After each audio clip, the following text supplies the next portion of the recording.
te posais la question, comment être heureux selon toi? Quelles seraient les choses pour se sentir bien? C'est une question que j'aime bien poser.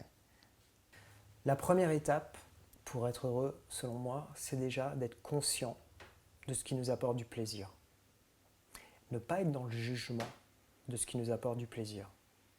De ne pas être dans la critique de ça. D'accepter, sans jugement, toutes nos sources de plaisir, absolument quelles qu'elles soient. Parvenir à cet état d'acceptation de toutes nos sources de jouissance, de tous nos centres d'intérêt. C'est la première étape. La deuxième étape, c'est comment rendre ces sources de plaisir intéressantes. Comment je peux les transformer, surtout si elles sont illégales, par exemple. Par exemple, je sais pas, j'aime fumer du cannabis, c'est pas légal. Bon, c'est une source de plaisir, qu'est-ce que j'en fais de ça? Mais c'est néanmoins une source de plaisir et je ne sais pas gérer ma dépendance à ça, je ne sais pas gérer ça. Comment je pourrais transformer ça pour en faire quelque chose d'intéressant et même un projet de vie de ça, qui m'amènerait à arrêter de fumer. Et je crois que mon message par rapport à l'expérience que j'ai de la vie, c'est ça. C'est que je n'ai aucun hobby dans la vie. Tous mes hobbies sont devenus des projets. Donc, j'aimais le yoga, je suis devenu prof de yoga. J'aimais la télé, j'ai travaillé en télé. J'aimais regarder la télé, donc j'ai travaillé en télé. Après, j'aimais regarder des documentaires, j'ai réalisé des documentaires. C'est comment toutes tes sources de plaisir, tu peux les transformer en projet de vie, en projet de travail, si bien que tu n'aies plus jamais la sensation de travailler, et qui en plus te nourrissent. Et donc du coup, ça va forcément créer des synchronicités aussi, parce que tu es en accord avec qui tu es. Exactement.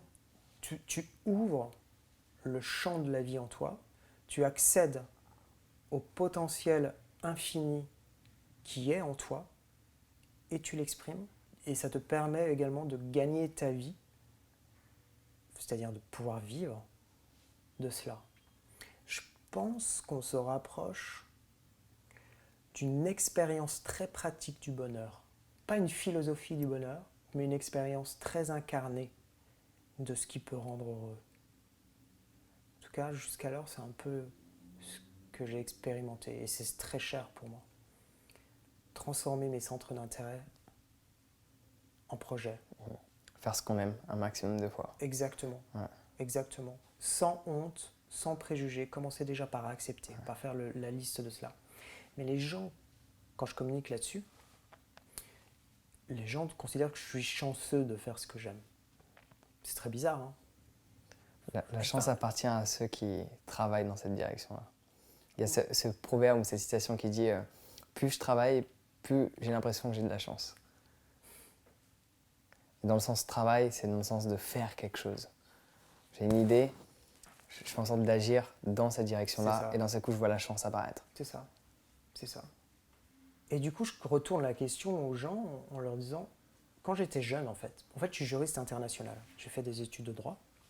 Et très vite, je me suis rendu compte que je ne serais pas avocat international, je ne serais pas juriste, et ça ne servait à rien d'attendre 50 ans pour changer de vie. Donc, j'allais changer de vie tout de suite. Donc, la première question que je me suis posée, c'est qu'est-ce que tu as envie de faire de la vie, de ta vie? C'est vertigineux comme question. Et j'ai pas eu de réponse. Je suis incapable, même aujourd'hui, de dire qu'est-ce que j'ai envie de faire de ma vie. J'en sais rien. Donc, la seconde question que je me suis posée, c'est qu'est-ce que tu aimes faire? Et là, j'ai eu des éléments de réponse. Et à l'époque, j'ai eu plein de choses, mais deux choses qui sont remontées beaucoup plus haut. C'était la télévision, regarder la télévision, parce que j'ai eu un accident quand j'étais jeune, j'ai eu une longue convalescence et je regardais beaucoup la télévision. Enfin, ça a participé à ma guérison. Et quand j'étais enfant. Et puis ensuite, adolescent, j'ai découvert le yoga. Et donc, c'était le deuxième élément. C'était trop jeune pour moi. J'étais trop jeune à 25 ans pour devenir prof de yoga. Enfin, à l'époque, je ne l'envisageais pas. Donc, j'ai commencé à agir dans le sens de travailler en télévision. Et un an après, je travaillais en télévision. Donc, du coup, je retourne la question aux gens.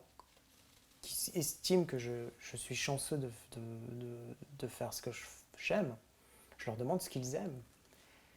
Et je suis très surpris de me rendre compte que les gens ne parviennent même pas à identifier ce qu'ils aiment, leur source de plaisir, ce qu'ils aiment dans la vie.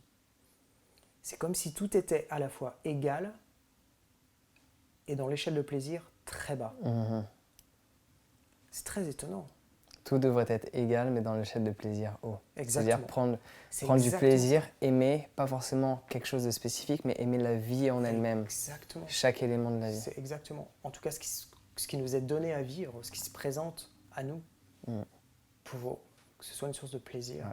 Quand on nous pose la question, qu'est-ce que tu aimes faire? J'aime vivre. C'est exactement ça. C'est une bonne réponse. C'est ça, tout à fait. Tout à fait. Et comment tu pourrais tourner cela en projet de vie? Là, ça deviendrait aussi concret. Comment tu pourrais agir dans ce sens-là pour non seulement rendre ta vie intéressante, mais également créer quelque chose qui crée du lien avec les autres? Pour moi, j'ai la réponse sur mes doigts. Je me suis fait tatouer 3 mots qui, pour moi, correspondent un peu à ce que tu viens d'exprimer dans la totalité. J'ai grateful, exciting, serve. Donc, en gros, c'est pour moi 3 étapes super importantes. Donc, il y a 3 questions. What am I grateful for? En quoi je suis reconnaissant, donc de ce que j'ai, ce qui est déjà là, juste de l'observer, de le ressentir, de l'apprécier.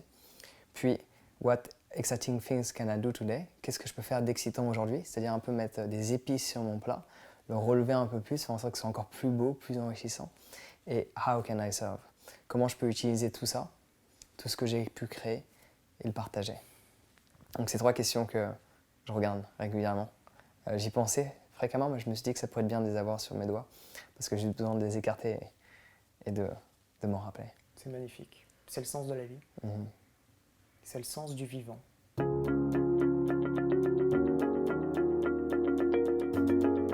Alors j'espère sincèrement que tu as apprécié ce court extrait de l'interview que je t'ai partagé avec Jérôme. Pour être honnête avec toi, à partir du moment où j'ai commencé à me mettre à méditer, ma vie a complètement changé. Parce qu'à partir de ce moment-là, les émotions que j'ai commencé à expérimenter n'avaient rien à voir avec celles que je ressentais dans le passé. Donc forcément, pour être heureux, je te recommande de méditer. Si tu veux en savoir plus sur la méditation, j'ai un guide totalement gratuit que tu peux télécharger dès à présent en cliquant sur le lien dans la description. Sur ce, on se retrouve directement de l'autre côté. Prends soin de toi et passe une excellente journée.